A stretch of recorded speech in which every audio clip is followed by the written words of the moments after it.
बिस्मिल्लाहिर्रहमानिर्रहीम स्टूडेंट्स। आज की जो हमारी सेकंड क्लास है, फॉर्मल सेकंड क्लास, इसका टॉपिक है फ्रीक्वेंसी डिस्ट्रीब्यूशन। जब हम इसको एक्सप्लोर करेंगे तो you will come to know कि बहुत ही इनिशियल लेवल से I have tried my level best कि आपको बिल्कुल रॉ डाटा से स्टेप बाय स्टेप हम फ्रीक्वेंसी डिस्ट्रीब्यूशन में उसको कैसे लेके जाते हैं और उससे रिलेटेड क्या क्या टिप्स हो सकते हैं, क्या क्या गाइडलाइंस हो सकती हैं जिनको के मद्देनज़र रखते हुए हम ज़्यादा इफ़ेक्टिव फ्रीक्वेंसी डिस्ट्रीब्यूशंस बना सकते हैं। I have tried to incorporate all of these things into this lecture. Introduction to frequency distribution. सबसे पहले सवाल ये पैदा होता है कि हम फ्रीक्वेंसी डिस्ट्रीब्यूशन क्यों यूज़ करते हैं। जनरली स्पीकिंग, जब हमें नंबर्स को या इंडिविजुअल्स को या कैटेगरीज को शो कराना होता है in a simplified and representative kind of mode, तो हमें फ्रीक्वेंसी डिस्ट्रीब्यूशन की ज़रूरत पेश आती है। ये बहुत बड़ा डाटा होता है जो अगर अपनी रॉ फॉर्म में मौजूद हो तो हम कभी भी उसको अंडरस्टैंड नहीं कर सकते हैं, वेल अंडरस्टैंड नहीं कर सकते हैं, या बहुत कम टाइम में उसे इफेक्टिवली अंडरस्टैंड नहीं कर सकते हैं। इस ऑब्जेक्टिव को फुलफिल करने के लिए हम फ्रीक्वेंसी डिस्ट्रीब्यूशन यूज़ करते हैं। फ्रीक्वेंसी डिस्ट्रीब्यूशंस जो हैं ये टेबल्स की सूरत में होती हैं। जनरली अगर आप इसके स्ट्रक्चर को देखें तो इसमें कैटेगरीज जो हैं वो कॉलम की सूरत में होती हैं, और जो एक फ्रीक्वेंसी का कॉलम होता है वो काउंट होता है अपनी उन कैटेगरीज का जिसको कि हम पहले कॉलम में एक्सप्लेन कर चुके होते हैं। और अगर हमने कंप्यूट करना है, ये जानना है कि टोटल उसके अंदर कितने केसेस थे या कितने इंडिविजुअल्स थे या कितनी कैटेगरीज के टोटल नंबर क्या था, तो हमें फिर समेशन करना पड़ता है उस तमाम स्कोर्स को। ये आपके पहले लेक्चर में हमने ये कुछ साइंस और नोशंस पढ़े थे जिसमें एक साइन था समेशन का और दूसरा हमने डिस्कस किया था कि स्कोर्स जो हैं उनको हम डिनोट करते हैं एक्स से। तो समेशन एक्स का मतलब है तमाम स्कोर्स। और जब हम टेबल की बात कर रहे होते हैं तो उसमें जब हम अपने टोटल स्कोर्स की तमाम स्कोर्स की बात करते हैं तो उसको कंप्यूट करने के लिए हम सम ऑफ करते हैं फ्रीक्वेंसीज, ईच फ्रीक्वेंसी को उसकी कॉरस्पॉन्डिंग एक्स के साथ मल्टीप्लाई करने के बाद। ये थोड़ा सा शायद आपको इस तरह वर्डिंग में ज़्यादा डिफ़िकल्ट लगे, लेकिन जैसे ही हम इसको डेमोन्स्ट्रेशन में देखेंगे तो आपके लिए इसको बहुत आसान। ये दो इम्पॉर्टेंट टर्मिनोलॉजीज हैं जिनको कि हम बहुत जर्नली यूज़ करते हैं, बहुत इफ़ेक्टिवली यूज़ करते हैं। एक कैटेगरी है प्रोपोर्शंस की और दूसरी है परसेंटेजेस की। प्रपोर्शन एक्चुअली एक ऐसी फ्रैक्शन है जो कि अपने ग्रुप के साथ एसोसिएटेड होती है जिसको कि हम रिलेटिव फ्रीक्वेंसी कहते हैं। इसकी एक सादा एग्जांपल जो है वो आपकी रिलेटिव ग्रेडिंग्स हैं, जिसमें आपकी जो भी ग्रेडिंग है वो इन रिलेटिव होती है अपनी ग्रुप के साथ, आपकी ग्रुप स्टैंडिंग को शो कर रही होती है। जबकि हम जब परसेंटेजेस की बात करते हैं तो आप इसके अंदर एक डिफरेंस देख सकते हैं कि परसेंटेजेस में we are adding 100, otherwise remaining things are same like proportion. जब आप टेबल पे देखोगे तो आपको और क्लियर हो जाएगा। फॉर एग्जांपल ये हमारे पास x हैं। x मीन्स, ये आपकी अंडरस्टैंडिंग के लिए या आपकी आसानी के लिए मैं इसको ये कह सकती हूँ कि ये हमारे पास वो स्कोर्स हैं जो कि डिफरेंट स्टूडेंट ने ऑब्टेन किए हैं, नंबर्स कह लें जो डिफरेंट स्टूडेंट ने ऑब्टेन किए हैं। 5 जो नंबर है वो सिर्फ एक स्टूडेंट हासिल कर सका है, जबकि 4 नंबर 2 लोगों ने हासिल किए हैं, 3 नंबर 3 लोगों ने हासिल किए हैं, एंड सो ऑन। जब हम इनके प्रोपोर्शंस निकालेंगे तो उसका फॉर्मूला जैसे हमने लास्ट स्लाइड पे देखा था कि respective frequency divided by the total. What was the total? अगर आप इनको आपस में सम अप करते हैं तो ये फ्रीक्वेंसी का जो टोटल है दैट विल बी 10। और जब हम ईच फ्रीक्वेंसी को डिवाइड करेंगे उसके टोटल के साथ तो we will get the proportion for a corresponding category. और जब उसकी परसेंटेज हम निकालेंगे तो जैसे कि हमने पिछली स्लाइड पे देखा था कि we have to multiply it by the 100। इस तरह से हम हर एक स्कोर के रिलेटिव प्रोपोर्शंस निकाल सकते हैं और उसकी corresponding. Group frequency distribution table क्या होता है, यहाँ पे इसकी थोड़ी सी एक एलेबोरेशन इन वर्डिंग दी गई है। जब आप इसको इन एक्चुअल टेबल्स देखेंगे तो आपके लिए ज़्यादा आसान हो जाएगा समझना। जब हमारे पास एक सेट ऑफ डेटा होता है जो कि लार्ज रेंज को, वैल्यूज़ को, ग्रुप के स्कोर्स को शो करा रहा होता है, तो फिर हम क्या करते हैं कि उनको इंटरवल में लिस्ट अप कर देते हैं। इंटरवल का मतलब ये है कि फॉर एग्जांपल हमने कोई डेटा पॉपुलेशन से हासिल किया है इनकम के पॉइंट ऑफ व्यू से। हमने गुजरांवाला सिटी के डिफरेंट जगहों से डाटा लिया है कि लोगों की पर मंथ इनकम क्या है। अब आप अंडरस्टैंड कर सकते हैं कि इसकी रेंज कितनी बन रही होगी। यानी वो लोग भी होंगे जिनकी कोई मंथली सैलरीज 20-25 हज़ार होंगी, और वो लोग भी होंगे जिनकी के बहुत हाई लिमिट्स में सैलरी होगी। अगर हम ऐसा एक डाटा हासिल कर लेते हैं और उसके बाद फिर हमारे लिए हम उसको डेफिनेटली, वो डाटा उस वक्त तक काम का नहीं है जब तक कि वो अंडरस्टैंडेबल ना हो। उस डाटा को अंडरस्टैंडेबल बनाने के लिए फिर हम डिफरेंट कैटेगरीज बनाएंगे विद डिफरेंट इंटरवल्स। हम ये अज्यूम करेंगे कि अच्छा जी, 25,000 से 50,000 तक कितने लोगों की सैलरीज हैं। फिर हम कहेंगे कि अच्छा 50,000 से 1 लाख तक के कितनी है, फिर 1 लाख से ऑनवर्ड, और इस तरह डिफरेंट इंटरवल्स को क्रिएट करते हुए हम फ्रीक्वेंसीज को ड्रॉ करेंगे। इसमें एक जो थोड़ी सी लिमिटेशन है वो ये है कि इसमें कुछ इंफॉर्मेशन लॉस्ट भी हो जाती है। फॉर एग्जांपल, अगर आप एक कैटेगरी बनाते हैं कि वो कितने लोग हैं जिनकी सैलरी 25,000 से 50,000 के दरमियान है, तो एक बड़ी अंडरस्टूड सी बात है कि उस कैटेगरी के अंदर वो पर्सन भी खड़ा होगा जिसकी सैलरी 25,000 है, और वो भी खड़ा होगा जिसकी सैलरी 49,000 है। अब एक बड़ी एविडेंट और बड़ी ये क्लियर सी बात है कि 25,000 और 50,000 सैलरी को अगर हम इन अदर टर्म्स देखें तो वो डबल है। लेकिन for the sake of frequency distribution हमें एक ही ग्रुप में उनको पार्क करना पड़ेगा। तो वो एक स्लैब जो है उसमें से जो रियल सेंस है या रियल रिप्रेजेंटेशन है वो किसी हद तक हमें लॉस्ट नजर आती है। मतलब मैं आपको पर्सनल एक एक्सपीरियंस बताती हूँ, बड़ा इंटरेस्टिंग सा। बीइंग फीमेल, जैसे हम देखते हैं कि खवातीन के बारे में समझा जाता है कि वो अपनी एज को इतना ज़्यादा हाईलाइट करना पसंद नहीं करती हैं, साइकोलॉजिकली भी या अदरवाइज भी। तो अच्छा, जब आप देख रहे होते हैं ना, कोई आपके पास क्वेश्चन आया रहता है फिल करने के लिए, उसमें बड़ा स्मार्टली क्या करते हैं कि उसमें वो आपको एज की ना रेंजेस दे देते हैं कि 35 ईयर्स तक।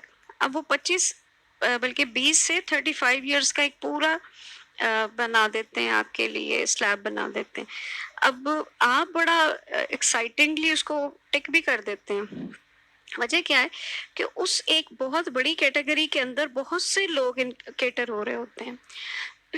नो डाउट कि एक अंदाज से ये सही भी है अगर हम एज के पॉइंट ऑफ व्यू से बात करें कि कुछ ऐसी चीज़ें हैं जिनको कि हम 35 ईयर्स के बाद और तरह से देख रहे होते हैं और इससे पहले की जो अंडरस्टैंडिंग है वो फ़र्क है।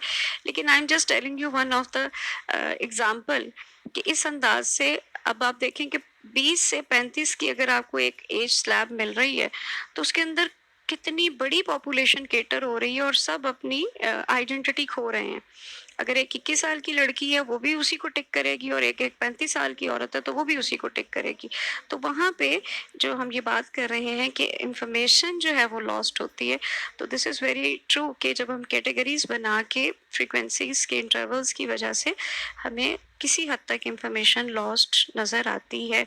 लेकिन एक स्मार्ट स्टेटिस्टिशियन या एक स्मार्ट रिसर्चर का काम ये है कि वो इस अंदाज में इंटरवल्स या ग्रुप्स बनाए कि जो इंफॉर्मेशन उसमें मिस होनी है वो इंफॉर्मेशन आपकी मिसलीडिंग ना हो जाए, या वो ऐसी ना हो जो आपको असल में रिसर्च में रिक्वायर्ड है। तो जब आप इस तरह की कैटेगरीज और इंटरवल्स बना रहे होते हैं तो we have to be careful कि कहीं हम इम्पोर्टेंट इंफॉर्मेशन को, लेकिन जब आप उसको ग्रुप में करते हैं तो ग्रुप में करते हुए हम उसके अंदर इस चीज़ का ख्याल रखते हैं कि जो आपकी आ रही है,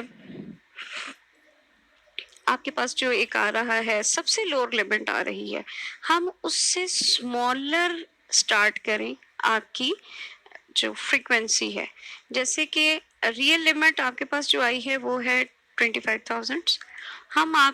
हम डिफाइन करेंगे, हम 20,000 से पहली लिमिट डिफाइन करेंगे।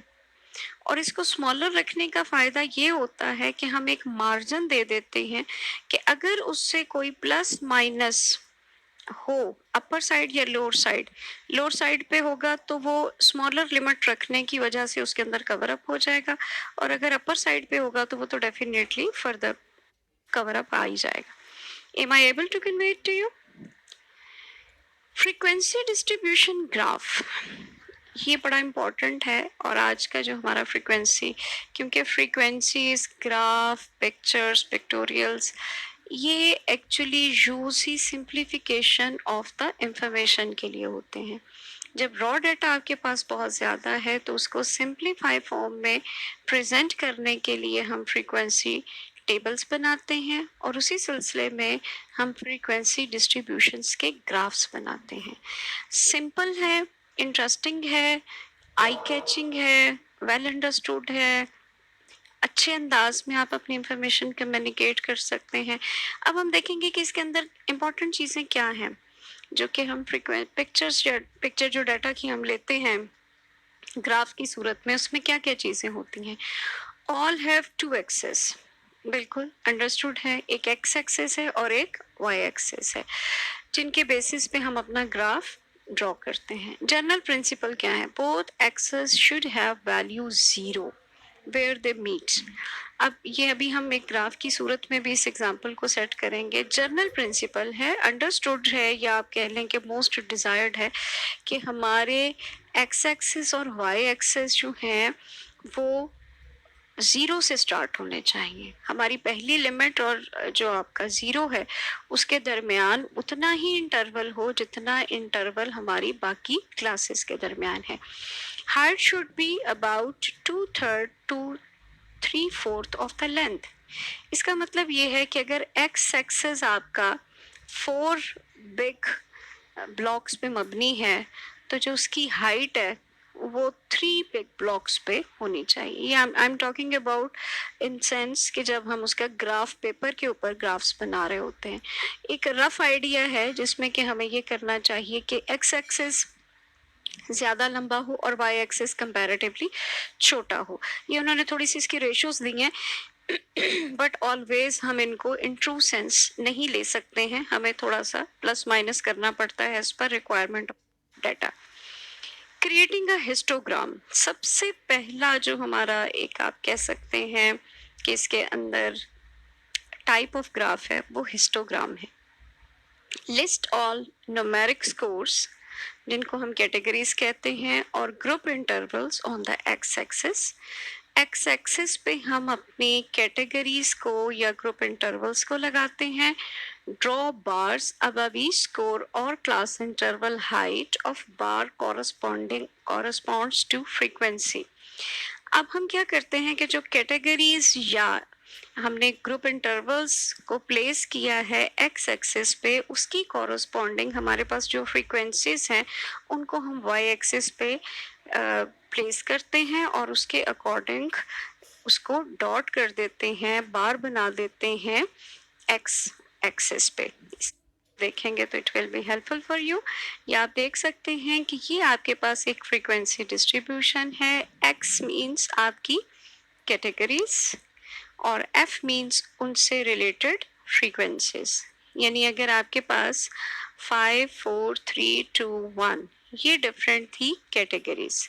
एक बात वो जैसे हमने अभी ग्राफ बनाने के सिलसिले में डिस्कस की थी कि आपने हमेशा इसको असेंडिंग ऑर्डर में बनाना है। सबसे पहले छोटी आएगा स्कोर, फिर उससे बड़ा, फिर उससे बड़ा, और फिर सो ऑन।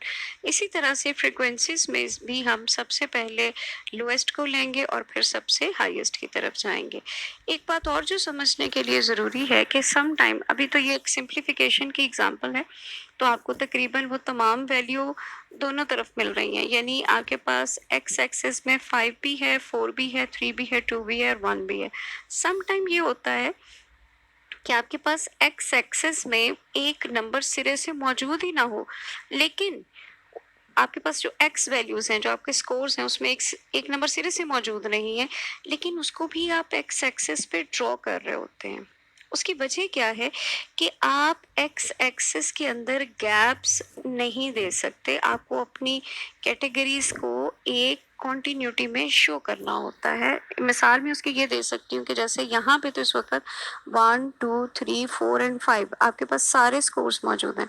ये भी मुमकिन था कि आपके पास स्कोर्स होते 1 2 4 एंड 5, 3 आपके पास होता ही ना, लेकिन उसके बावजूद आपको 3 को एक्स एक्सिस पे प्लॉट करना था। होता उसमें सिर्फ ये कि 3 के ऊपर बजाय फ्रीक्वेंसी आने के 0 आ जाता। Are you getting it? इसको हम फर्दर अपने डिस्कशन क्लास में भी एक्सप्लोर करेंगे।